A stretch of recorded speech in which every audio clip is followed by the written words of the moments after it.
Gypsy Rose Blanchard, her name echoes now. A story of shadows. Her childhood was not her own, it belonged to her mother Dee Dee. Dee Dee spun a tale of illness, a web of lies. She said Gypsy was sick, terribly, tragically sick. The world listened, the world believed. Gypsy was the girl in the wheelchair, frail, dependent. Her life, a performance directed by her mother. A sad, captivating show for everyone to see. Dee Dee painted a grim picture. So many illnesses. Leukemia, she whispered to concerned faces. Muscular dystrophy, she'd explain with a sigh. Epilepsy, seizures, asthma. The list went on. Vision problems, hearing difficulties, chromosomal defects, she'd add for gravity. Dee Dee claimed Gypsy had the mental capacity of a 7-year-old. She often said Gypsy's medical records were lost, swept away by Hurricane Katrina, a convenient tragedy. It silenced many questions. It allowed the charade to continue for years. The physical toll was visible. Dee Dee ensured it. She shaved Gypsy's head regularly to mimic the look of a cancer patient. Gypsy's teeth rotted. They were eventually pulled out. Dee Dee blamed medications or the fabricated conditions themselves. Gypsy often had a feeding tube, a visible sign of her supposed fragility. For a long time, Gypsy believed her mother. What child wouldn't? Her mother was her world, her sole caregiver, her only source of information about her own body. Dee Dee's control was absolute. It was a suffocating blanket. She dictated what Gypsy ate, what she wore, who she could speak to. Every interaction was monitored, every moment managed. Dee Dee insisted Gypsy could not walk, so Gypsy used a wheelchair in public. Even though her legs were strong, Dee Dee needed Gypsy to be sick. This sickness gave Dee Dee purpose. It brought her attention, sympathy. And Gypsy was trapped, a prisoner in her own home, in her own body. Why would a mother inflict such suffering? Experts point to one answer: Munchausen syndrome by proxy. It is a rare form of abuse, a mental illness affecting the caregiver. The caregiver fabricates or induces illness in someone under their care. They do it for attention, for sympathy. Dee Dee thrived on this. She played the role of the devoted, selfless mother, caring tirelessly for her gravely ill child. She was a hero in many people's eyes. This role gave her validation. The deception brought rewards, tangible benefits. Dee Dee and Gypsy received charity, trips to Disney World, a new house from Habitat for Humanity. Donations and support poured in. People were moved by their story.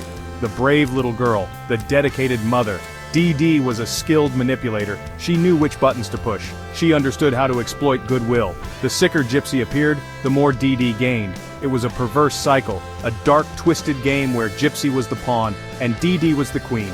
Gypsy endured countless medical procedures, unnecessary, painful, surgeries she did not need, medications that harmed her. A feeding tube was surgically inserted. She ate perfectly well by mouth. Her salivary glands were removed. Dee Dee claimed it was to control excessive drooling. She had eye surgeries, ear surgeries. Each hospital visit, each operation added to the trauma. Each scar was a mark of her mother's deceit, a permanent reminder of the fabricated nightmare. The medications were a constant poison, pills for epilepsy she didn't have. These drugs made her teeth decay. They made her lose her hair at times. They kept her groggy, subdued, easier to control. Dee Dee administered these drugs faithfully, convinced of or committed to the lie. Gypsy's young body was a canvas for her mother's illness. The pain was real, the fear was real, the suffering was real, even if the diseases were phantoms, conjured by the one person supposed to protect her. Dee Dee was a master of deception. She was charming, persuasive. She learned medical jargon. She could speak the language of doctors, confidently describing symptoms that didn't exist. If a doctor grew suspicious, Dee Dee would switch, find a new one. She would claim records were lost, or she would become indignant, accusing them of incompetence, or a lack of compassion. Few medical professionals dug deep enough. They saw a loving mother. They saw a sick child. She isolated Gypsy, kept her from prying eyes. Relatives who might ask too many questions were pushed away. Friendships were carefully managed, limited to those who offered unquestioning support. Dee Dee was always present, always the intermediary. Gypsy was rarely allowed to speak for herself. If she did, Dee Dee would interrupt, correct her, reframe her words. Dee Dee controlled the narrative completely. Her version of reality was the only one permitted. The truth was buried deep. As Gypsy grew older, awareness flickered. Small doubts grew into larger questions. Something was deeply wrong. She sensed it. She knew she could walk. She knew she wasn't as sick as her mother claimed. She yearned for a normal life, for friends, for freedom. She once tried to run away, at a science fiction convention. She met a man she'd connected with online. But Dee Dee found her swiftly.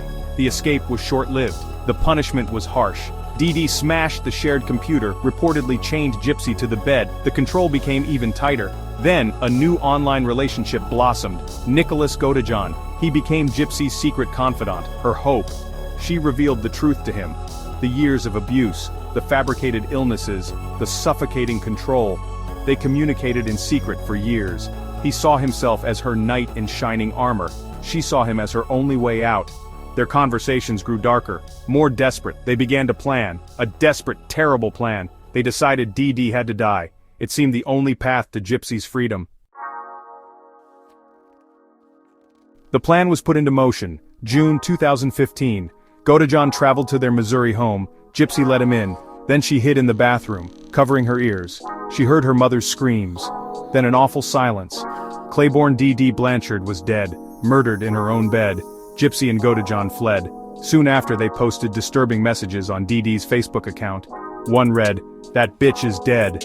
It was a shocking announcement, a bizarre cry for help, a twisted declaration of liberation. The police traced the post quickly. They found Gypsy and Godejohn in Wisconsin. The carefully constructed world of lies shattered. The public was horrified. The story that unfolded was stranger than fiction.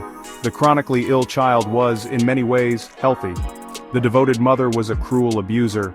Gypsy Rose pleaded guilty to second-degree murder. She received a 10-year prison sentence. Godejohn was convicted of first-degree murder and sentenced to life. For Gypsy, prison was a paradox, a place of confinement, but also the first taste of a strange, hard-won freedom. Gypsy was released from prison in December 2023. She had served 8 years of her sentence. She emerged as a grown woman, stepping into a world that had watched her story with fascination and horror. Now she faces the daunting task of building a life on her own terms. She has spoken publicly about her ordeal, about the unimaginable abuse she suffered, about the regret she carries. She has said she felt freer in prison than she ever did living with her mother, a stark testament to her past. Her feelings towards Dee Dee are a tangle of emotions: love, resentment, grief, and anger. She mourns the mother she wished she had, the childhood that was stolen from her. She accepts responsibility for her role in Dee Dee's death. Yet she also understands the profound desperation that led her there. Gypsy's story is a harrowing journey, from a gilded cage of illness, through a desperate act of violence, towards an uncertain but finally autonomous future. Her life is a somber reminder of the depths of deception and the enduring power of the will to survive.